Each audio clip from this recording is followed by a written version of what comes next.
काय चाललं म्हणून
थोडं शांततेत चला आणि कुठलाही गोंधळ होणार नाही याची काळजी घ्या.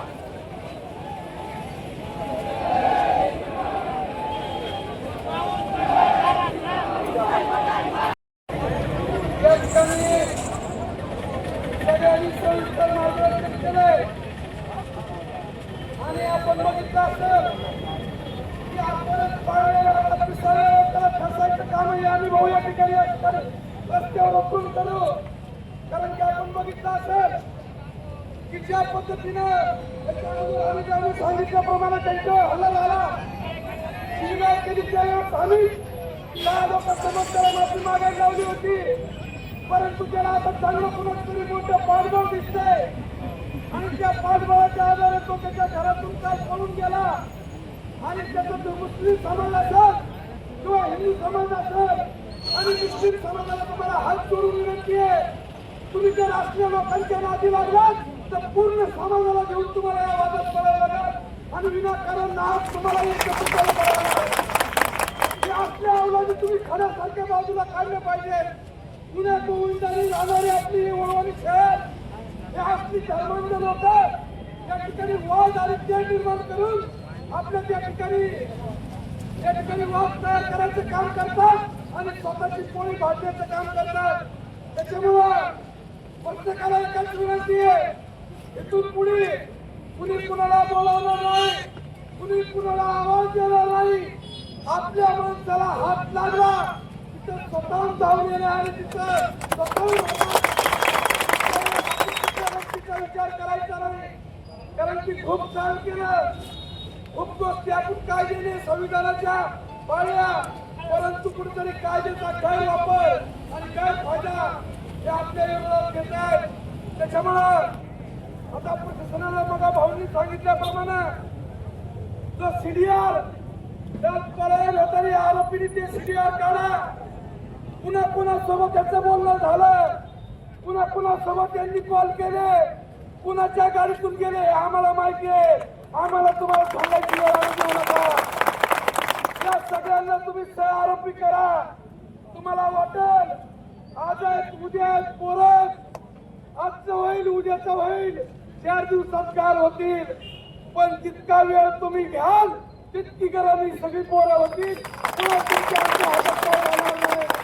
त्याच्यामुळे सगळ्यांना कळकळीची विनंती आहे की आता प्रशासनाला विनंती आहे की शांत तोपर्यंत तात्काळ अटक करून कारवाई करा. आणि मोका जर लागलाच पाहिजे, मोका जर नाही लागला तरी आम्ही या ठिकाणी शांत बसणार नाही. त्यामुळे परत एकदा सांगतो, सगळ्यांनी मार्गदर्शन केलंय, खूप वेळ झालाय, समाजासाठी धर्मासाठी वेळ देणं गरजेचं आहे. तो वेळ एक सांगायची वेळ जरी आली तरी ती तयारी प्रत्येक या ठिकाणी बांधवांनी ठेवली पाहिजे. त्यामुळं परत एकदा या ठिकाणी सगळ्यांचे आभार व्यक्त करण्याचा कुणाचा अधिकार नाही, पण ते आमचं कर्तव्य म्हणून. त्याच्यामुळं आजचा मोर्चा या ठिकाणी फक्त निदर्शनं करून बंद ठेवून या ठिकाणी थांबवतोय. पण जर याला लवकर अटक झाली नाही तर वडवणी शहर बंद कायम ठेवून आणि रस्त्यावर उतरून रस्ते बंद करून आणू. यानंतर सगळ्यांनी